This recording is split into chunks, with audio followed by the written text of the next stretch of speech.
So, Trailblazer Reloaded. This is our very first leagues. We have not done leagues before, and I want to do some theory crafting. First impressions, the experience multiplier sounds absolutely insane, and the perks, the way I'm reading it, it's just nuts. So, leagues come with a lot of choices the player has to make, mainly the areas that the player wants to unlock, and the perks or relics that the player wants to use. And to lay on that even further, the experience and drop rate multipliers come in different stages, so the order in which you do things matters pretty much.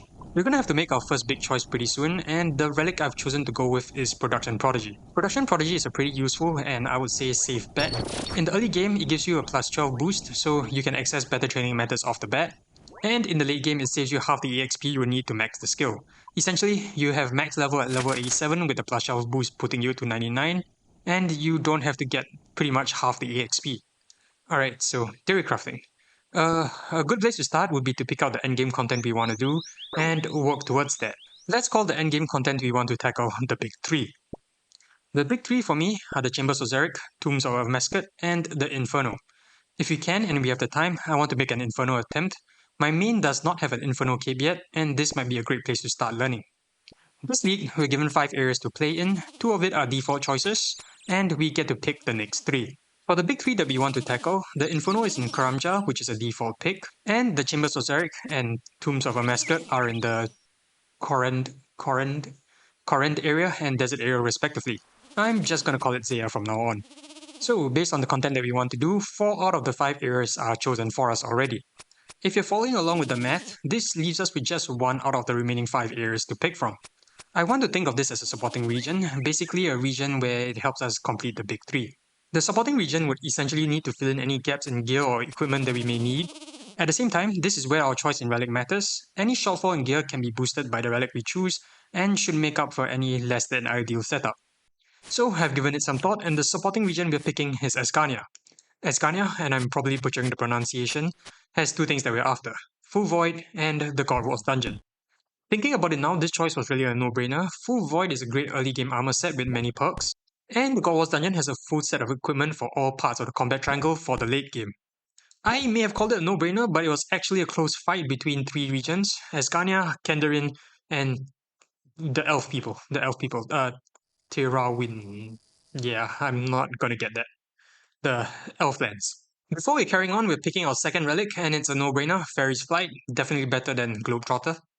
Alright, so why Asgania above Kendarin and the Elflands?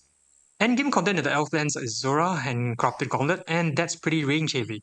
While it has great range equipment, especially with the Bofa, it leaves a lot to be desired for melee and magic.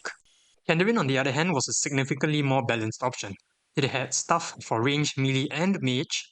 It's more heavy on mage, but more importantly, it had best in slot items for all parts of the combat triangle.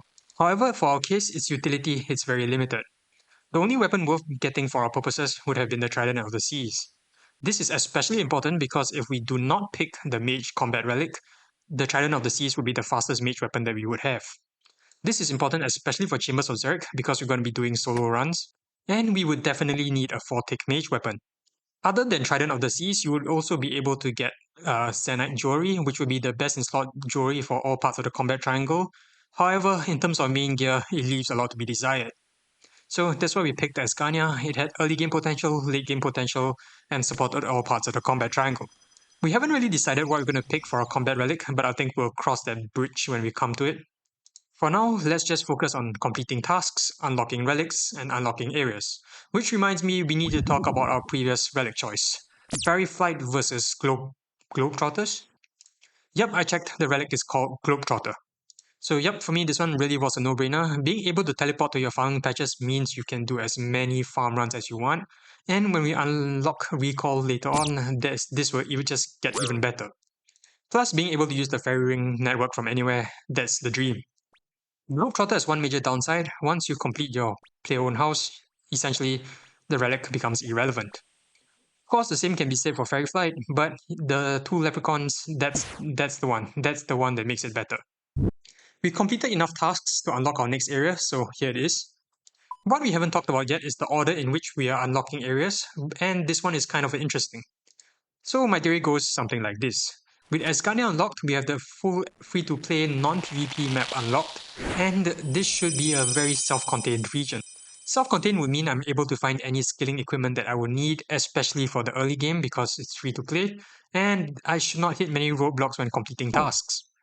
One such example, we have access to the air rune crafting altar, which is really nice, which means we can start trading rune crafting, and we can buy a rune pickaxe from the Dwarven mines. The list goes on, there's a crafting guild here, cooking guild, many other things. So yeah, Escania. The next thing to talk about, Banker's Note versus Fire Sale. It's day 2, maybe day 3 of raids, so this one might need a little bit of explaining. Banker's Note allows you to note or unnote things directly from your inventory. And for PVM, this means you have virtually unlimited supplies in your inventory. Both these perks are going to be outweighed by the unlocks we are getting from the areas we are choosing and the other relics that we're going to pick. This means for us, it's going to be Fire Sale. Fire Sale means we never have to worry about GP ever again. We can buy as many runes, ammunition, and food as we need, and this would just turbocharge our early game combat training. Less common but still present, we can buy skilling supplies where we need to, and this would also boost our skilling progress. So definitely Fire Sale. It's been 2, maybe 3 hours since our last relic unlock, and we are finally going to pick our combat relic. The combat relic is a very important choice, and it's going to be a pivotal moment in how we play the game, and we need to talk about this one. I actually have the whole thing written down in front of me, which relic to choose, which bosses to visit first, and which bosses we need extra help in with the gear I think we can get. So I'm going to make the call next episode and tell you guys which relic I'm picking, which bosses I'm going to go after, and we can see how that plays out. So I hope you find this video helpful. If you like the video, do like the video. Do drop a comment if you want to discuss something. I'll be happy to reply. Thank you guys so much for watching. I'll catch you guys in the next one.